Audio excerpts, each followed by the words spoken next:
Cheer or fear, Belsnickel is here. Welcome to the Crafty Cryptid, a channel dedicated to the dark, the strange, and the mysterious. If you enjoy this type of content, click subscribe and ding the notification bell. I have been posting multiple times a week in 2021. For today's video, we're going to look at a figure from Christmas mythos that you might not have heard of until recent years, when he was featured in a popular TV show. Most Americans learned about Belsnickel, the haunting German gift giver, from the hit TV show The Office. However, if you've ever lived in Pennsylvania, or have German or Swiss family, Belsnickel is a familiar and terrifying face. That's right, Belsnickel is a real legend, not something that was made up to line up with Dwight Schrute's kooky heritage. And, in fact, it was quite an accurate representation of the figure, too.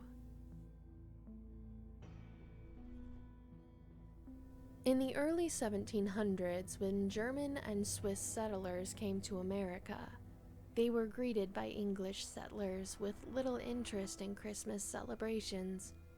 Pennsylvania, where the majority of Germans immigrated, was predominantly populated by Quakers, who didn't celebrate Christmas. A great deal of the other colonies didn't celebrate Christmas, due to the fact it had been illegal to celebrate for a long period of time.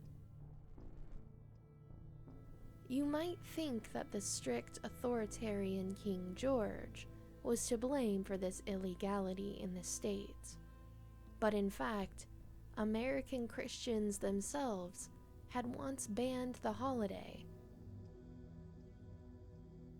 Puritans believed that people needed strict rules to be religious, and that any kind of merrymaking was sinful.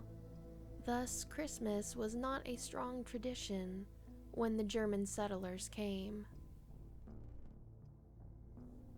They happily introduced their traditions of caroling, tree decoration, and nativity scene displays to the colonists, and they also brought Belsnickel. Belsnickel is a character that originated in German folklore and was popularized by Pennsylvania Dutch settlers. He's a blend of Krampus and St. Nicholas. Belsnickel marries the torturing and rewarding practice of each of these figures into one judgmental character. Remember when Dwight Schrute said impish or admirable? He judges children by their behavior, much like Santa Claus. But unlike Santa, if the children are found to have been naughty, he would not dispense out lumps of coal. He had a completely different way of dealing with the impish. In Brown's Miscellaneous Writings, a collection of essays by Jacob Brown, who was born in 1824, he says, "We did not hear of Santa Claus.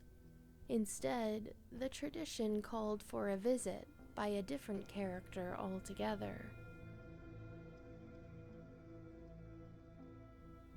The annual visitor would make his appearance some hours after dark, thoroughly disguised, especially the face, which would sometimes be covered with a hideously ugly fizz. He would be equipped with an ample sack about the shoulders, filled with cakes, nuts, and fruits, and a long hazel switch, which was supposed to have some kind of charm in it, as well as a sting. He would scatter the goodies upon the floor, and then the scramble would begin by the delighted children, and the other hand would ply the switch upon the backs of the excited youngsters, who would not show a wince, but had it been parental discipline, there would have been screams to reach a long distance. The Belsnickel is said to travel alone and arrives at homes 1 to 2 weeks before Christmas, with his switch and his pockets full of goodies. He makes children answer questions or sing him a song before he dispenses the sweets, and if children greedily dive for the goodies, or can't recount their good behavior throughout the year, the Belsnickel swats their hands or backs with his switch. The well-mannered boys and girls get rewarded with the treats. The Belsnickel's visit serves to remind children that they still have time to stay out of mischief before Christmas Day, and to think twice before misbehaving. So, here we are, 5 days before Christmas. Has Belsnickel come to your house? Have you been impish or admirable? Let me know in the comments below. I hope you enjoyed this video. To be updated when I post next, subscribe. Leave a comment and a thumbs up for the YouTube algorithm. I will be cutting my posting schedule down to once a week, beginning in January of 2022, but there will always be plenty of spooky, mystical, and mysterious content for you on this channel.